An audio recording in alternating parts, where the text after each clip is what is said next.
You want me to put that on my Tudor?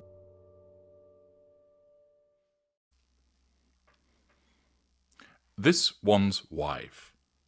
Class versus Crass. Hello, I'm HG Tudor.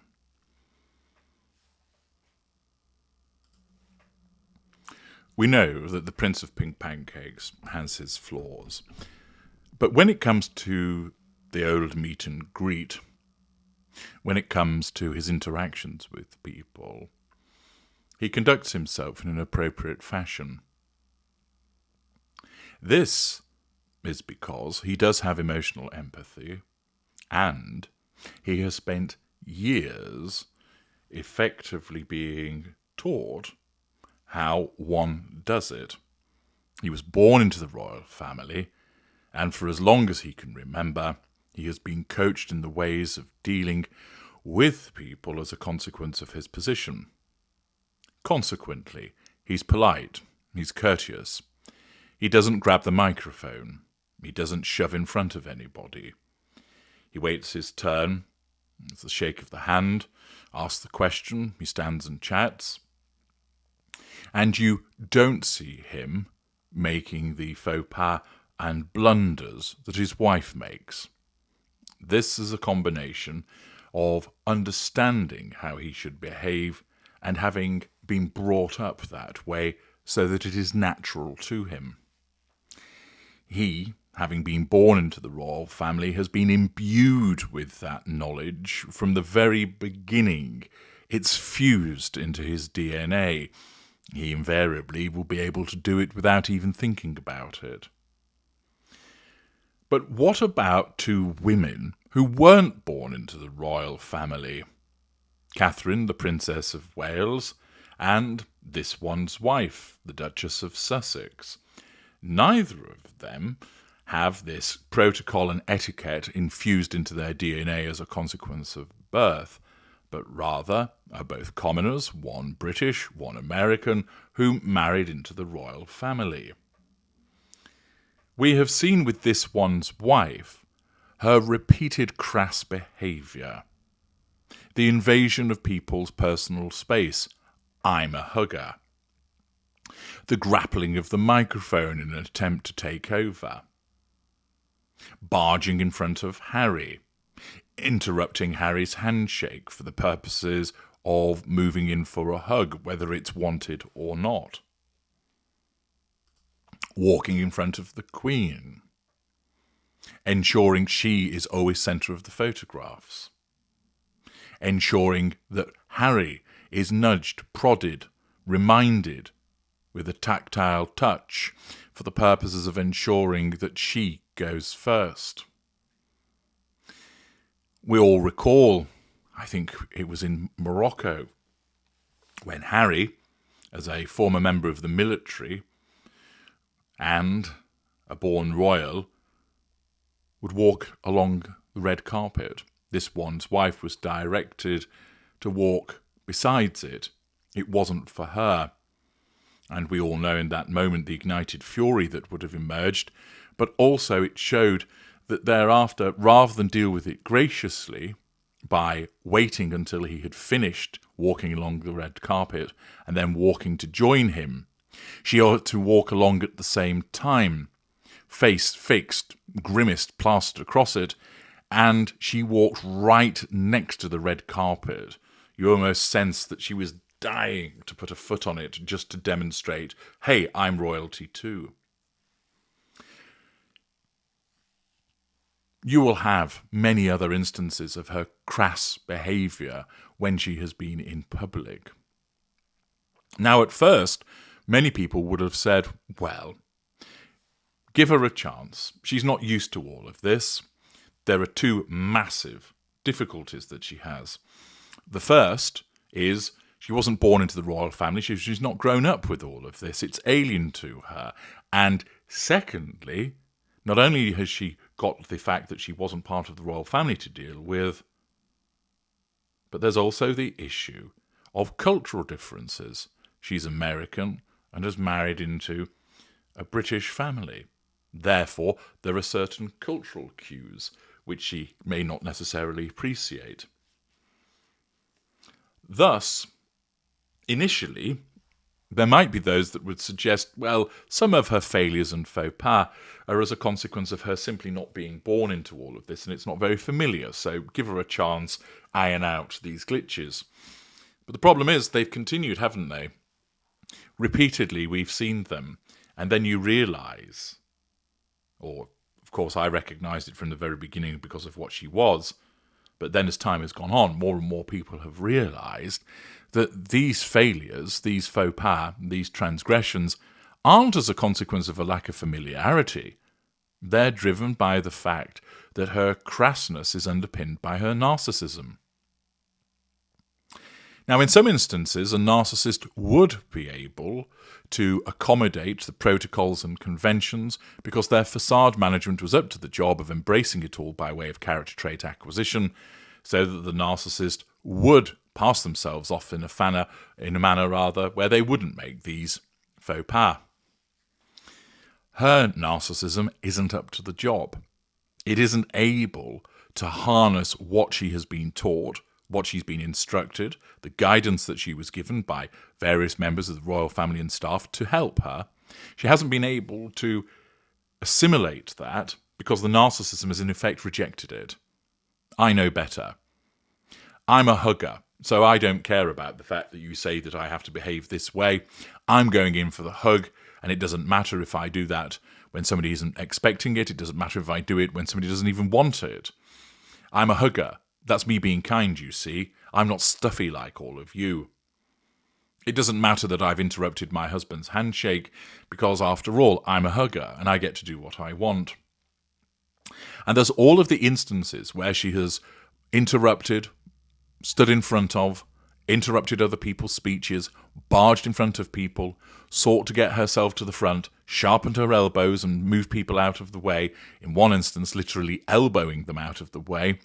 This has all been driven by her narcissism, which basically is screaming at her, get those prime aims, get yourself in the centre, get noticed, make this about you.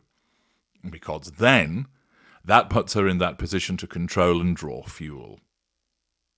Thus, as I mentioned, some narcissists would be able to, for want of a better description, behave themselves and embrace the appropriate method of conducting themselves by absorbing the protocols and conventions because their narcissism recognizes the benefit in doing so. For this one's wife, her narcissism rejects it, seeing it as a threat to control, and decides there's a much better way of dealing with things, which is to interrupt people, to walk in front of people, to elbow them out of the way, to push my husband to one side, to grab my husband to move out of the way, to impose myself in all of these situations.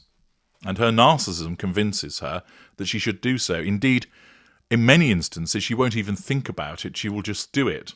In other instances, she'll think, I just need to move in here, and doesn't see that there's anything wrong with what she's doing, because her narcissism convinces her that it's appropriate for her to behave that way because it's her. And then you come to the Princess of Wales. She wasn't born into the royal family. She had to learn the conventions, abide by the protocols. But as a consequence of her boundary recognition, her emotional empathy for others, her desire to do the right thing as a consequence of her decency, her honesty, she will, of course, been very nervous at first, and there will be instances where she would have made some errors, teething errors, as she eased herself into the role. But you never see Catherine grabbing a microphone. You don't see her pushing William out of the way. You don't see her grabbing William's hand all of the time to guide him. You don't see her putting her hand on the small of William's back in order to manoeuvre him into a position. You don't see her refusing to move so that William can't get in shoulder to shoulder in a photograph. You don't see her barging her husband out of the way in order to receive the wrong beads. She doesn't do it because she knows how to behave, and her emotional empathy automatically causes her to behave in that way without her having to think about it. This class act of the Princess of Wales shines through in everything that she does. I should imagine there are times where she feels somewhat constrained by it all, because there is quite a strong independent spirit about her. But she recognises that she, in marrying into the royal family, agreed to a particular role, and she respects the role, whereas this one's wife doesn't, because this one's wife doesn't respect anybody. And a clear example of this class behaviour of the Princess of Wales compared to the crass behaviour that one witnesses in relation to this one's wife is shown once again in the letter writing. You'll recall not too long ago I compared the letter that was written by this one's wife with regard to her Nigerianness and the new title that she'd received. It was all about her. And as usual, she flaunted the title Duchess of Sussex, even though it's a title that she doesn't really care about. I showed you a letter that the Princess of Wales had written to a young patient at a hospital, and the contrasting styles of the duo.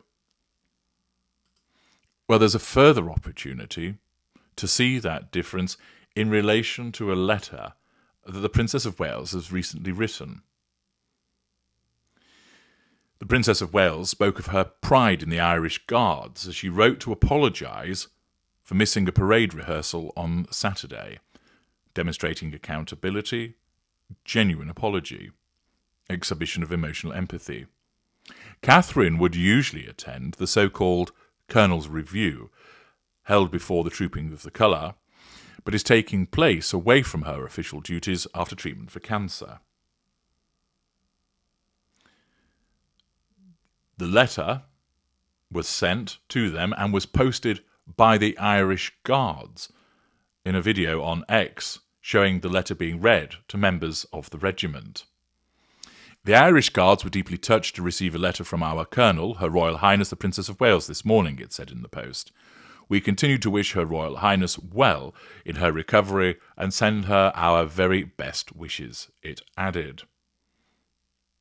So, what did this letter state? Well, let's have a look. The letter reads, Dear Sir Chris, I wanted to write and let you know how proud I am of the entire regiment ahead of the Colonel's Review and Trooping the Colour. I appreciate everyone trooping this year has been practising for months and dedicating many hours to ensuring their uniforms and drill are immaculate. Side point there, practising is misspelt. British English, it's a verb, it should have been with an S.